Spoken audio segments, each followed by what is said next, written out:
بسم الله الرحمن الرحيم. الحمد لله رب العالمين، والصلاة والسلام الأتمان والأكملان على أشرف الأنبياء وإمام المرسلين نبينا وحبيبنا وسيدنا محمد وعلى آله وصحبه أجمعين ومن تبعهم بإحسان إلى يوم الدين وبعد.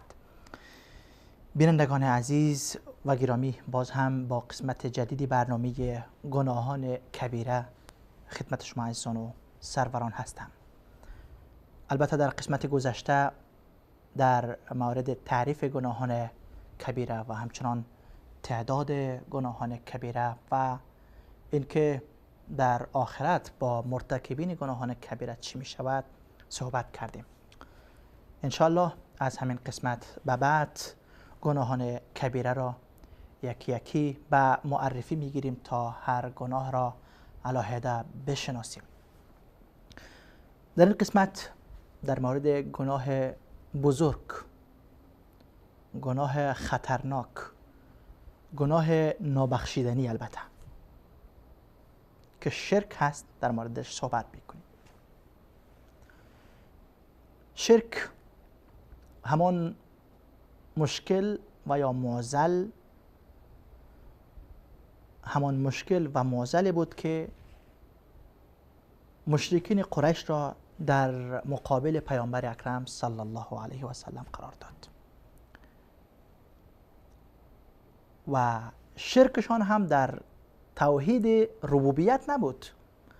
ابو جهل و ابو لهب و امیه ابن خلف و بقیه سران مشرکین قریش و مشرکین آن زمان هرگز روی این موضوع مشکل نداشتند که خالق کائنات الله باشه، رازق الله باشه. روی این موضوع مشکل نداشتند، بلکه قرآن از زبان آنها بارها حکایت می کند که هر وقتی که از آنها سوال می شد زمین و آسمان را کی پیدا کرده، می گفتن الله. از آنها اگر پرسان می شد که زندگی و مرگ به دست کیست، می گفتن به دست الله. اگر پرسان می شد که مدبر کائنات، مصرف امور کی هست، می گفتن الله. در اینجا مشرکین قریش هیچ مشکلی نداشتند. البته متاسفانه تعداد از مسلمان نماهای امروزی روی این موضوع می لغزند. قبل از رسیدن به توحید عبادت و توحید پرستش و بندگی در توحید ربوبیت مشکل دارند. در توحیدی که در او ابو جهل مشکل نداشت، ابو لهب آنجا مشکل نداشت، امیه ابن خلف مشکل نداشت در آن توحید. متاسفانه منتسبین به اسلام، مسلمانان 12 خدایی امروزی و تعداد از صوفی های غالی متاسفانه در این توحید هم مشکل دارند. آنها آمده مدعی می شوند که متصرف کائنات، مدبر کائنات، متصرف در کون گویا امام زمان باشد و فلان پیر باشد و فلان امام زاده باشد. اینجا مشکل دارن. متاسفانه وضعیت این مسلمان نماها خیلی وخیمتر و خیلی بدتر و خیلی خطرناکتر از وضعیت ابو جهل و ابو لهب هست.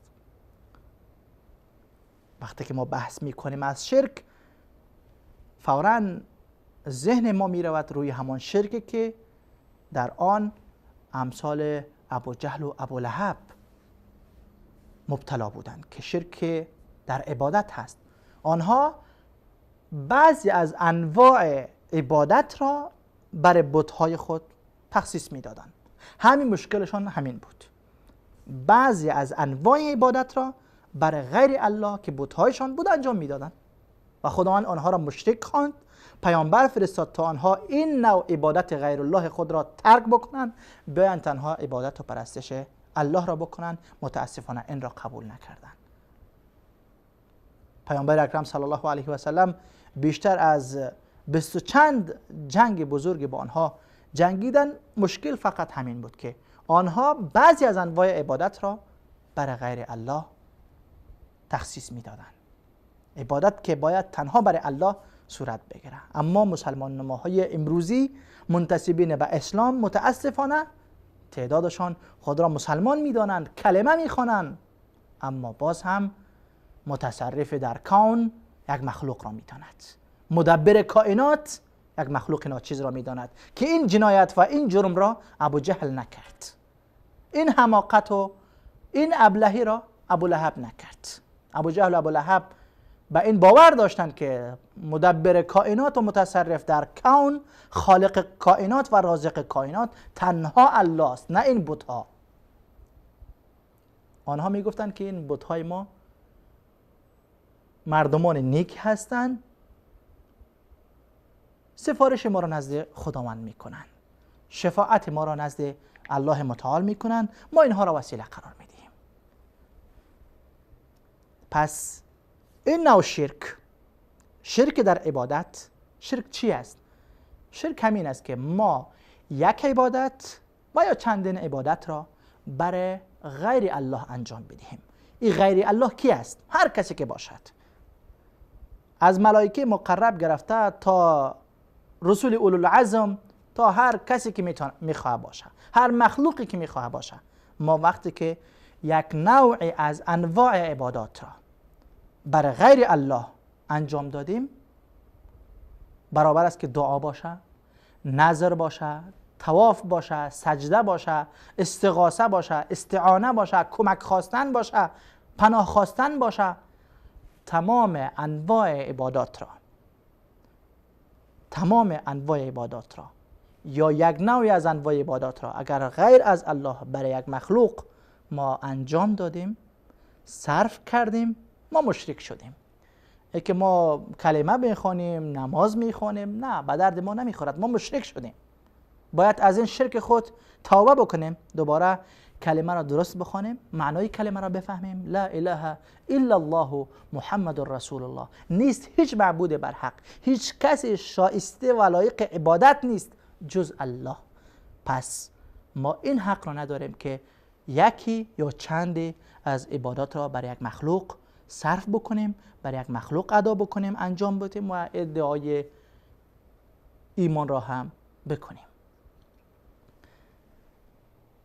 این نوع شرک، صرف عبادت یا گردانیدن عبادت، انجام دادن عبادت، برابر است که نماز باشه، روزه باشه، حج باشه، طواف باشه، رکوع باشه، سجده باشه، نظر باشه، هر عبادتی که میخواه باشه، برای هر کسی که ما انجام بدیم، این شرک است و این بزرگترین گناهی است که الله متعال این را نمیبخشد. چرا نمیبخشه؟ الله غفور هست، غفار هست، رحمان هست، رحیم هست. چرا نمیبخشه؟ چون خودش وعده میکنه که من نمیبخشم، خودش میگه من نمیبخشم. الله خودش اعلان میکنه که کسی که به من شریک میاره، یکی یا چند از عبادت را برای غیر من انجام میده، من این گناه را نمیبخشم. خداوند این را اعلان میکنه و الله لا یخلف المیعاد، او به وعده خود خلاف ورزی نمیکنه. الله ما عهد شکن نیست. الله میفرماید که ان الله لا یغفر ان یشرک به. الله نمیبخشد. چی را نمیبخشد؟ ان یشرک به، این که به او شریک گردانیده شود. و یغفر ما دون ذلك لمن یشاء، و میبخشد آن گناهانی را که پایین تر از شرک هستند. برای کی؟ لمن یشاء، برای کسی که بخواهد.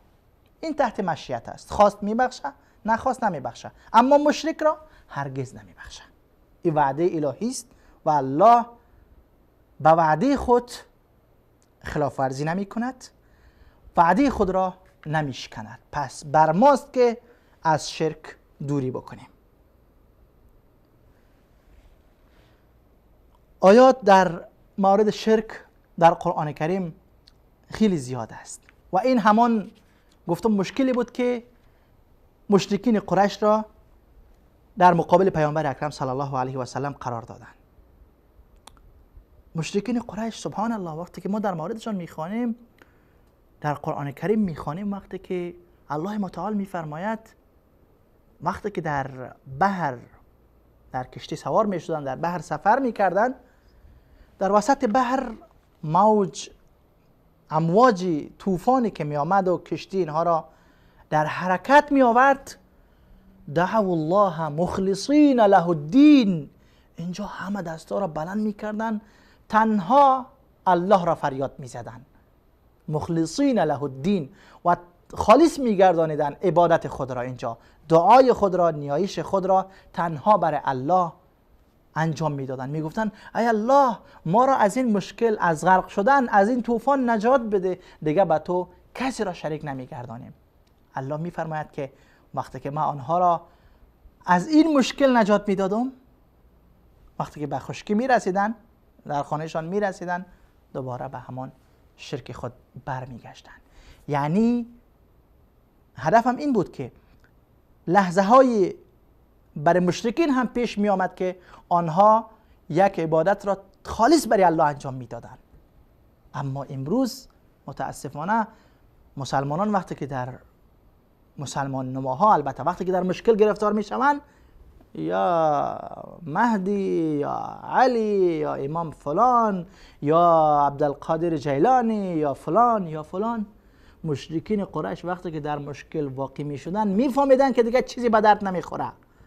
اما این مسلمان نماهای امروزی این را هم درک نکردن. متاسفانه عقل اینها به اندازه عقل مشرکین هم پی نمیبرد که آنها در وقت مشکلات عبادت را تنها برای الله خالص میکردند. اینها در وقت مشکلات هم اما معبودان باطله خود را فراموش نمی کنند. این خیلی دردناک است. پس شرک، ما دو نوع شرک داریم. شرکی که گناهان کبیره است، دو نوع شرک داریم. البته شرکی که ذکر شد در عبادات باشه یا در توحید ربوبیت باشه یا در توحید اسما و صفات باشه، این شرک البته انسان را از اسلام بیرون میکنه. ما کلمه بخوانیم نخوانیم، معنای کلمه را که نفهمیدیم به الله شریک آوردیم، یعنی ما اینجا مسلمان نمیمونیم و این شرک را الله متعال هرگز نمیبخشد که شرک اکبر هست. انجام دادن یکی یا چند از عبادات برای الله و صفات الله را برای یکی یا چند از مخلوقات دادن، این شرک است که الله متعال اینها را نمیبخشد و این شرک اکبر هست و صاحبش به اسلام هیچ ربط و ارتباط ندارد. اگر چنین مشرکی را ما مسلمان بدانیم، پس ابوجهل خیلی مسلمان تر از اینها به نظر می رسد. اگر ما مشرکینی که غیر از الله را می پرستند، غیر از الله را عبادت می کنند، در مشکلات خود فریاد می کنند غیر خدایان را، اگر ما اینها را در زمره مسلمانان شمار بکنیم، پس پیامبر اکرم صلی الله علیه و سلم با چه حقی با ابوجهل می جنگید؟ در حالی که ابوجهل خالق و مدبر و رازق آسمان و زمین الله را میدانست. در وقتی که در مشکل واقع میشد در بحر، تنها الله را فریاد میکرد. پس چرا پیامبر با آنها جنگید؟ این به این معناست که کسی که یکی یا چندی از عبادات را برای غیر الله صرف میکنه، انجام میده، اجرا میکنه، این انسان مشرک است، ولو خدا 100 بار هم ادعای مسلمانی بکنه. او معنای کلمه را نفهمیده، معنای دین را نفهمیده، معنای عبادت را نفهمیده، معنای اسلام را نفهمیده و شرک را هم متاسفانه نشناخته. شرک انجام دادن یکی یا چند از انواع عبادت برای غیر الله متعال، برای جبرئیل باشه، برای میکائیل باشه، برای ابراهیم علیه السلام باشه، برای موسی کلیم الله باشه، برای نوح علیه السلام باشه، برای عیسی روح الله باشه، برای محمد صلی الله علیه و سلم سردار اولاد آدم باشه، برای حضرت علی باشه، برای حضرت حسن و حسین باشه، برای فاطمه و عباس باشه، برای هر کسی که میخواه باشه، شرک است. صاحبش را از دین بیرون میکنه و الله متعال چنین شرک را هرگز نمیبخشد. نوع دوم، شرک دوم، و همین چیز البته همین نوع دوم باعث می شود که شرک را هم علما در زمره گناهان کبیره شمار بکنند و پیامبر اکرم صلی الله علیه و سلم شرک را از جمله اکبر الکبائر، بزرگترین گناهان کبیره می شمارند. شرک اصغر داریم. نوع دوم شرک شرک اصغر است، اونجا شرک اکبر بود. شرک اصغر چی است؟ شرک اصغر این است که انسان در اعمال خود ریا بکنه. انسان مؤمن مسلمان اعمال نیکی که انجام میده ایره برای ریا بکنه، برای شهرت بکنه، برای سمعت بکنه. البته این شرک هم از جمله گناهان کبیره است، اما این شرک صاحب خود را البته از دین بیرون نمیکنه و این شرک اصغر صاحبش تحت مشیت الهی است که الله اگر خواسته باشه میبخشه و اگر خواست عذاب میده. الله متعال میفرماید که فمن کان یرجو لقاء ربه فلیعمل عملا صالحا. هر کسی که به لقا و ملاقات پروردگار در روز قیامت ایمان داره و آرزو داره که با الله در روز قیامت ملاقات میکنه، الله را میبینه، پس عمل شایسته انجام بده. ولا یشرک بعبادت ربه احدا. و در عبادت پروردگار خیش هیچ کسی را شریک نگردانه. مثلا وقتی که نماز میخونه، نماز را باید برای الله بخونه، به خاطر این نخونه که مردم بگویند ماشاءالله چقدر نماز گزار است، چقدر بنده نیک است. وقتی که جهاد میکنه به خاطر این نباشه جهادش که مردم بگن که واه واه چقدر شجاع است، چقدر بهادر است. وقتی که صدقه و خیرات میته، در راه الله انفاق میکنه، انفاقش به خاطر رضای پروردگار باشه، به خاطر این نباشه که مردم بگن اوه فلانی چقدر سخی هست، چقدر کریم هست، چقدر سخاوت داره. هر عمل نیک را وقتی که انسان انجام میده هدفش نشان دادن برای مردم باشه، هدفش حاصل کردن رضای مردم باشه و به دست آوردن تعریف مردم باشه، اینجا این انسان در این عملش مرتکب شرک اصغر شده است. پیامبر اکرم صلی الله علیه و سلم میفرماید که ایاکم و الشرک الاصغر، ای یاران من، ای امتیان من، از شرک اصغر بترسید، از شرک خرد، از شرک کوچک بترسید. قالوا یا رسول الله و ما الشرک الاصغر. صحابه پرسیدند این شرک اصغر دیگه چی بلایی هست؟ پیامبر اکرم صلی الله علیه و سلم فرمودند الریا، نشان دادن خوبی های خود به مردم. در حدیث دیگر پیامبر اکرم صلی الله علیه و سلم از الله متعال نقل میکند، حدیث قدسی است که الله متعال فرمودند من عمل عملا اشرک معی فیه غیری فهو للذی اشرک و انا منه بری. هر انسانی که عملی را انجام میده، نماز میخونه، روزه میگیره، زکات میده، حج میکنه، هر عبادت را که انجام میده، اما در این عبادت همراه ما کسی را شریک میکنه، پس این عملش برای همون کسی است که به من او را شریک گردانیده و من الله از این انسان و عمل او بیزار هستم و الله اعلان براءت میکنه. اگر کل عبادت را برای غیر الله صرف بکنه و انجام بده، او شرک اکبر میشد که ما قبلا در موردش صحبت کردیم. اگر عبادت را برای الله انجام میده، نماز میخونه، روزه میگیره، اما در ذهنش کمی این هم خطور میکنه که خب مردم هم مرا میبینه بگن که والله بسیار نمازگزار است، قرآن میخونه مردم بگن که اوه ماشاءالله چه قاری هم است، روزه میگیره مردم مرا بگن که ماشاءالله همیشه روزه میگیره، حج میره و به خاطر فرض انجام بده و در ذهنش هم خطور میکنه که خب مردم هم فردا مرا بگن که حاجی صاحب احترام بکنن. اگر چنین چیزهایی در عملش داخل شد، این انسان مرتکب شرک اصغر شده است و این شرک اصغر هم این عمل از بین میبره، گرچه صاحبش را مشرک نمیسازه که مثل مشرک قبلی که در موردش خواندیم، اما عملش را از بین میبره. عملی که در او ریا هست، این عمل نابود میشود. الله متعال میفرماید که و قدمنا الی ما عملوا من عمل فجعلناه هباء منثورا.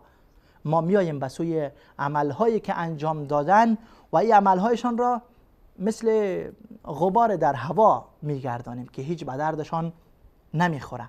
حدیث معروفی است که پیامبر اکرم صلی الله علیه و سلم میفرمایند که در روز قیامت آتش جهنم با 3 گروه در داده می شود. آتش جهنم با 3 گروه در داده می شود. این 3 گروه البته کفار نیستند، مشرکین بزرگ، مشرکینی که در شرک اکبر مبتلا هستند آنها نیستند، بلکه کسانی هستند که در شرک اصغر متاسفانه گرفتار شدند، مرتکب ریا شدند. این 3 گروه کدام هاست؟ یکش همان عالمی است که درس خوانده، قرآن خوانده، تلاوت کرده، به مردم تبلیغ کرده. الله متعال این را میارد، از این پرسان میکنه که تو چه کردی؟ میگه قرآن تو را خواندم، به مردم تعلیم دادم، بیان کردم، تلاوت کردم. الله میفرماید که نه خیر، تو دروغ میگی. تو قرآن خواندی تا مردم برای تو قاری بگویند، تو را عالم بگویند و تعریف بکنن. مردم تعریف تو را در دنیا کردند. ببرید این را با سر برده می شود به سوی جهنم. شهید را آورده می شود. شهیدی البته کسی که در حالت ریا از دنیا رفته است یا کارانه شهادت را حاصل کرده است. الله می فرماید که چه کردی؟ میگه خدایا در راه تو جنگیدم، جهاد کردم، با دشمنان تو جنگیدم تا اینکه در راه تو کشته شدم. الله متعال می فرماید که دروغ میگی. تو به خاطر این جنگیدی که مردم به تو شجاع بگویند، تو را مردم با غیرت و با همت و بهادر بگویند و پهلوان بخوانند. مردم تعریف تو را در دنیا کردند. ببرید این را به سوی جهنم. شخص سوم را آورده می شود، میگوید که تو چی کردی؟ میگه خدایا تو به من مالی دادی، من از آن مال در راه تو به خاطر رضای تو نفقه کردم، صدقه دادم، خرج کردم و مصرف کردم. الله میفرماید که دروغ میگی. تو به خاطر این صدقه داده که مردم تو را سخی بگویند، مردم تو را تعریفی زیاد کردند. ببرید این را هم به سوی جهنم. اینها مرتکب همین شرک اصغر شدند، مرتکب ریا شدند. الله متعال همین ما شما را از این مرض نجات بده. البته خیلی ها در شرک اکبر واقع نمیشن، چون میفهمن مرتکب شرک اکبر نمیشوند، اما در اینجا میلغزن، مرتکب شرک اصغر میشوند، اعمال نیکشان از بین میروه و در آخرت هم اولین کسایی که وارد جهنم میشوند اینها میباشند. از بعضی علما پرسان میشود که مخلص کی هست؟ یعنی کسی که ریا نداشته باشه، خالص به خاطر رضای الله عمل بکنه و عبادت بکنه. همین مخلص کی است؟ برای ما معرفی کن. فرمود المخلص الذي یکتم حسناته کما یکتم سیئاته. گفت مخلص کسی هست، اخلاصمند و مخلص واقعی کسی است که نیکی های خود را به گونه مخفی می سازد که گویا گناهان خود را مخفی می ساخته باشه. هر کدام ما شما مرتکب گناهانی می شویم، الله خودش عفو بکنه، اما تلاش می کنیم که گناه را در حالت در جای انجام بدیم که احمد جان نبینه، محمود نبینه، فلان نبینه. اینطور هر کدامی از ما و شما خداوند حفاظت بکنه. هر انسان گناه میکنه اما تلاش میکنه که همین گناه مرا کس نبینه، اما این را فراموش میکنه که اللهی که بالای سر است او که میبینه، از او نمیتونیم بپوشانیم. این عالم میگوید که مخلص کسی است که نیکی های خود را همینطور مخفی انجام بده. به خاطر چی؟ تا که در او ریا وارد نشوه. از کسی دیگه پرسان کرد که همین اخلاص، هدف از اخلاص چیست؟ اخلاص چی است؟ گفت که اخلاص این است که الله تحب محمدة الناس. گفت اخلاص میفهمید چی است؟ گفت نه. گفت اخلاص همین است که همین تعریف مردم، تعریف و توصیف مردم خوشت نیاید. حال ما که یک نیکی را انجام میتیم، 4 طرف ما 4 دفعه ماشاءالله بگوین، ما فکر میکنیم گویا پرواز میکنیم. اگر همین حالت در انسان با وجود نیاید، در حقیقت مخلص است.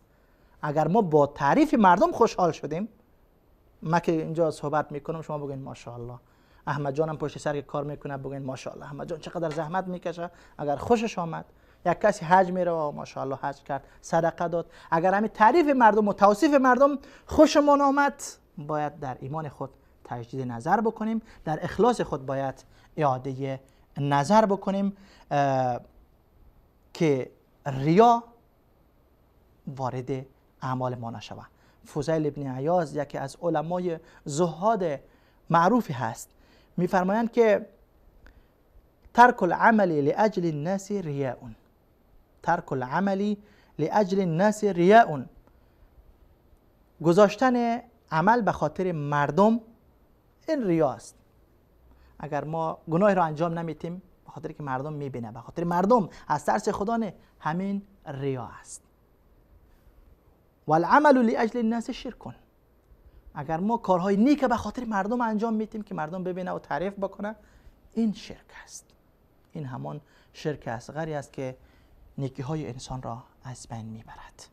الله متعال همه ما و شما را از این شرک نجات بده.